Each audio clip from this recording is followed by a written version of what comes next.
Hello friends. आज मैं fourth semester का बहुविकल्पी प्रश्न मैं बताने जा रहा हूँ, जिसे आप देखकर या सुनकर आप याद कर सकते हैं। तो मल्टीपर्पज़ क्वेश्चंस है। तो पहला क्वेश्चन है, हाई कार्बन स्टील का लोअर क्रिटिकल तापमान कितना होता है? तो आंसर है 960 डिग्री सेल्सियस। सेकंड क्वेश्चन है, एनीलिंग की जाती है? आंसर है धातु को नर्म हालत में लाने के हेतु। थर्ड क्वेश्चन है, HSS की हार्डनिंग के लिए सॉफ्ट मटेरियल को पहले रेड हॉट गर्म किया जाता है तथा निम्न में ठंडा किया जाता है। तो आंसर है हवा। चौथा क्वेश्चन है, केस हार्डनिंग सामान्य उस स्टील के लिए की जाती है जिसमें निम्न होता है। आंसर है लो कार्बन। पांचवा है, टेम्परिंग के द्वारा। आंसर है धातु की ब्रिटलनेस कम करके टफनेस बढ़ाई जाती है।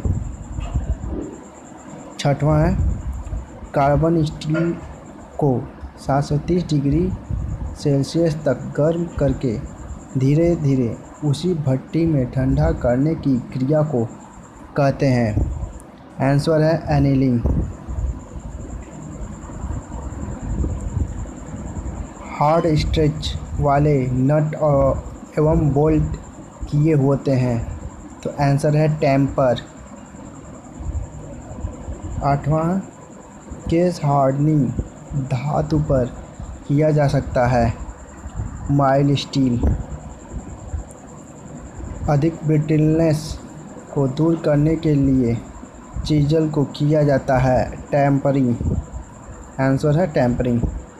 10वां है, कार्बन स्टील को पर टेम्पर किया जाता है 200 डिग्री सेल्सियस से 300 डिग्री सेल्सियस तक। 11वां, स्टील को गर्म व ठंडा करके इसमें इच्छित गुण प्राप्त करने की क्रिया को डैश। आंसर है हीट ट्रीटमेंट।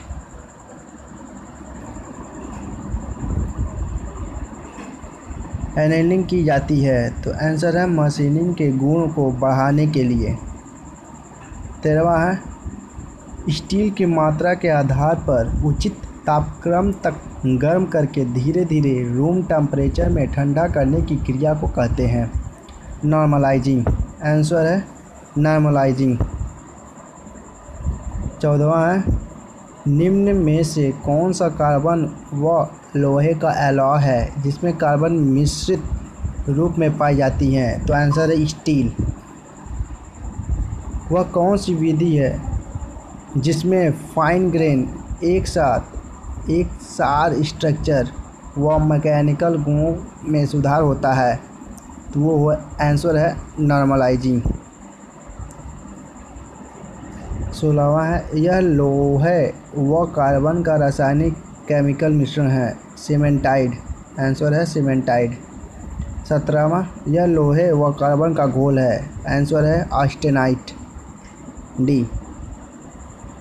18वां, फेराइट और सीमेंटाइट के मिलाने पर लैमिनेटेड स्ट्रक्चर बनता है जिसे कहते हैं पियरलाइट। जिस स्टील में 0.83% कार्बन होती हैं उससे स्टील की बढ़ जाती है स्ट्रेंथ बढ़ जाती है। आंसर है स्ट्रेंथ। 20वां, स्टील में कार्बन की मात्रा बढ़ाने से डैश। आंसर है कठोरता बढ़ती है। 21वां, टफनेस बढ़ाने व ब्रिटलनेस को कम करने की क्रिया को कहते हैं टेम्परिंग। 22वां, किसी हार्ड जॉब को मशीनिंग करने योग्य बनाने के लिए क्या करते हैं? आंसर है एनीलिंग। लो कार्बन स्टील की बाहरी सतह को हार्ड करने के लिए की जाने वाली क्रिया को कहते हैं केस हार्डनिंग। केस हार्ड किए हुए पार्ट्स कम घिसते हैं तथा सहन कर सकते हैं। आंसर है ज़्यादा घर्षण। कार्बोराइजिंग तापमान रखा जाता है 900 डिग्री सेल्सियस से 950 डिग्री सेल्सियस तक अपर क्रिटिकल तापमान रखा जाता है 800 डिग्री सेल्सियस। लोअर क्रिटिकल तापमान रखा जाता है 723 डिग्री सेल्सियस। हार्ड किए जाने वाले जाबों में कार्बन की मात्रा से कम होनी चाहिए, 0.5 से कम होनी चाहिए। एलिनिंग करने के लिए जाब को में दबाया जाता है। लाइमस्टोन टेम्परिंग हमेशा आने पर ही दी जाती है। Tempering colour. अगर ये वीडियो अच्छी लगी हो, अगर आपको कुछ सीखने को मिले हो, याद करने को मिले हो, तो लाइक सब्सक्राइब कराना मिले। हाँ, एक बात और, कमेंट करना ज़रूर करें, कमेंट करना ना भूलें। प्लीज़ कमेंट करें, तभी हमें पता चलेगा कि हाँ जो भी मैं कर रहा हूँ सही कर रहा हूँ, सही दिखा रहा हूँ कि नहीं। हमें कमेंट करें। थैंक्स।